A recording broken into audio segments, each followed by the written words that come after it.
പിതാവിൻ്റെയും പുത്രൻ്റെയും പരിശുദ്ധാത്മാവിൻ്റെയും നാമത്തിൽ ആമേൻ. എല്ലാവർക്കും നല്ല സുപ്രഭാതം. നമ്മൾ ഈ ദിവസം കർത്താവിൻ്റെ കൂടെ പങ്കിട്ട് വാങ്ങിക്കുകയാണ്. ഈ ദിവസത്തിന് അവകാശം മോഹരിയാകാൻ ദൈവം നമ്മൾ അനുഭവിച്ചു. ഇന്നലെ രാത്രി നമ്മുടെ കൂടെ കിടന്നുറങ്ങിയ ഒത്തിരി പേര് ഇന്ന് ഇല്ല.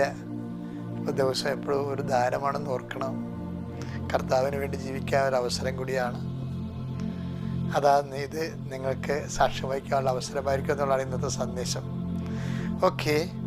അമ്മേ പരിശുദ്ധ അമ്മേ, അമ്മേ പരിശുദ്ധ ദേവമാതാവേ, ദൈവമാതാവേ, അന്ന് അങ്ങ് കൃപാസനത്തിൽ പ്രത്യക്ഷപ്പെട്ട് വരാൻ പോകുന്ന മഹാദുരന്തത്തിൽ നിന്ന് രക്ഷപ്പെടാനും എല്ലാവർക്കും വേണ്ടി പ്രാർത്ഥിക്കുവാനും ആവശ്യപ്പെട്ടിട്ട് 20 വർഷം തികയുന്ന ഈ വേളയിൽ കൃപാസനത്തിലൂടെ ഞങ്ങൾക്ക് ഈ ദേശത്തിനും അങ്ങ് മധ്യസ്ഥം തേടി തന്ന എല്ലാ അനുഗ്രഹങ്ങൾക്കും കൃപകൾക്കും ഞങ്ങളിപ്പോൾ ഹൃദയം നിറഞ്ഞ നന്ദി പറയുന്നു.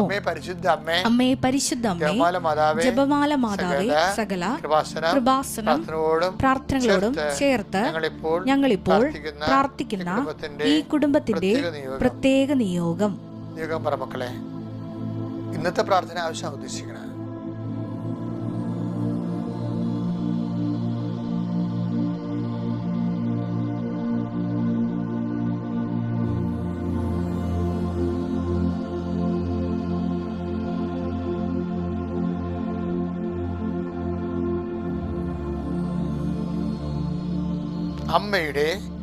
അമ്മയുടെ പ്രത്യക്ഷീകരണത്തിന്റെ ഈ ദ്വാദശക വേളയിൽ ഞങ്ങൾക്ക് സാധിച്ചു തരുവാൻ കനിയണമേ. വിശ്വാസ പ്രമാണം.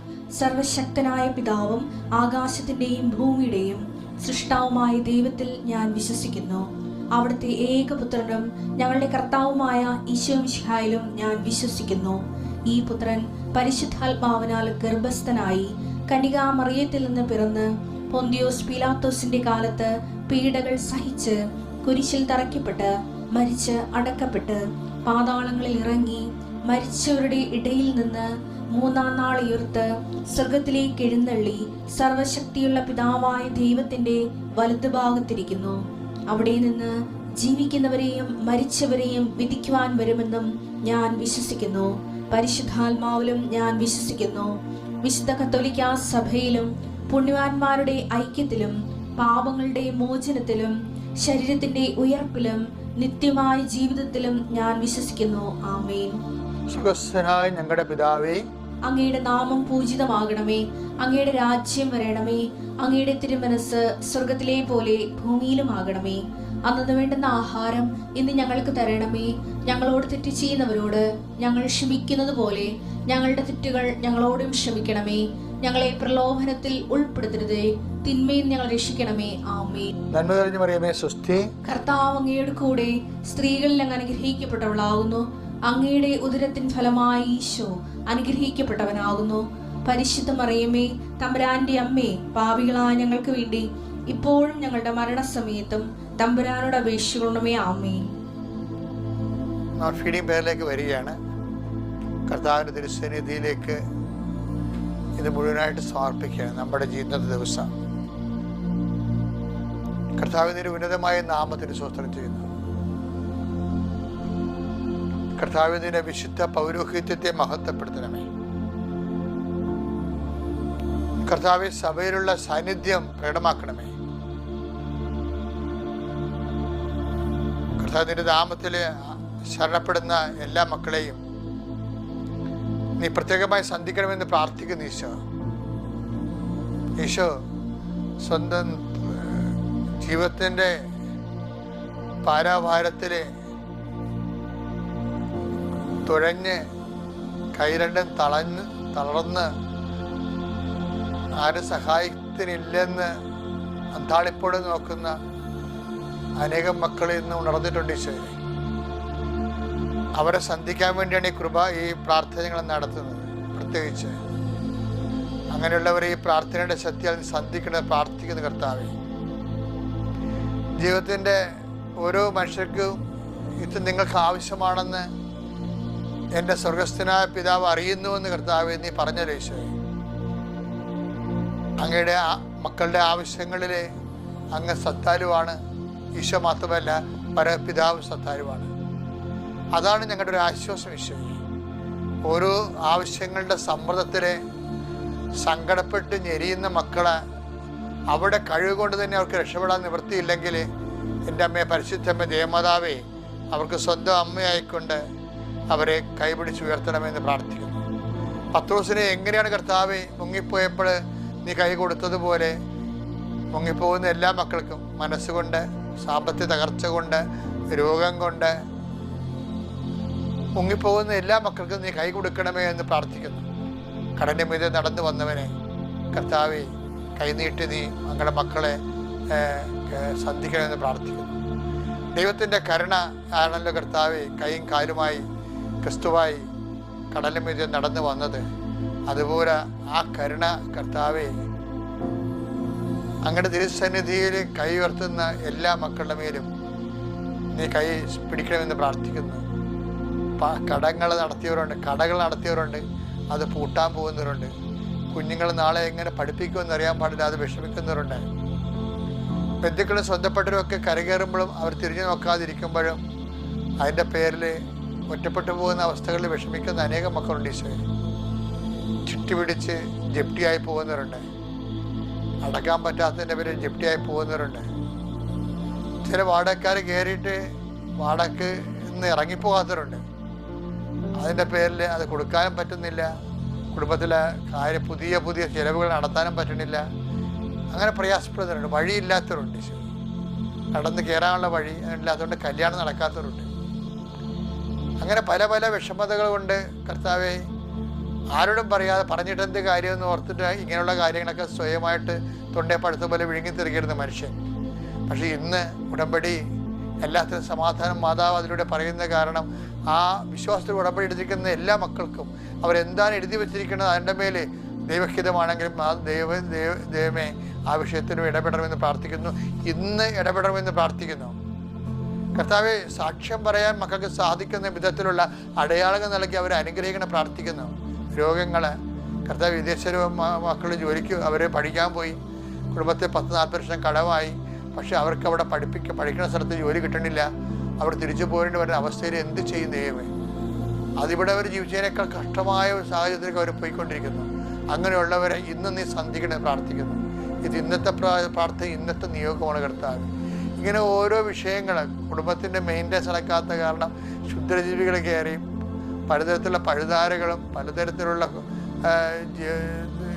ജീവികളൊക്കെ കയറി ഉറങ്ങാൻ പോലും പറ്റാത്ത ആൾക്കാരുണ്ട്. ഈശോയെ അവരെ അതെല്ലാം കൊണ്ട് സഹിച്ച് ആര് സഹിക്കും, ആര് രക്ഷപ്പെടുത്തും എന്നൊക്കെ വിചാരിച്ചുകൊണ്ട് മനസ്സ് നിലവിച്ച് അങ്ങനെ ജീവിക്കുന്നവരുണ്ട്.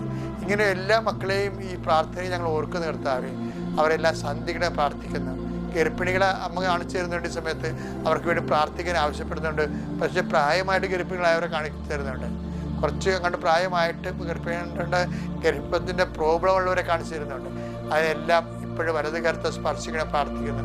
എൻ്റെ കർത്താവിൻ്റെ ഉന്നതമായ നാമത്തിൽ സഭയുടെ അധികാരത്തിൽ കുരിശിൻ്റെ അടയാളത്തിൽ എന്ത് വിഷമമാണ് നിങ്ങൾക്കുള്ളത്, പേരറിയാവുന്നതോ അറിയാൻ പാടാത്തതോ വിഷയമായിക്കൊള്ളട്ടെ, യേശു ക്രിസ്തു നാമത്തിൽ അത് മാറിപ്പോകട്ടെ എന്ന് ഈശോ നാമത്തിൽ കൽപ്പിക്കുന്നു.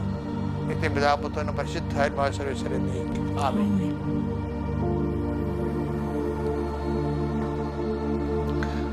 ഓക്കെ, എൻ്റെ പ്രിയപ്പെട്ടവരെ, നമ്മൾ ഇന്ന് വായിക്കുന്ന സുവിശേഷം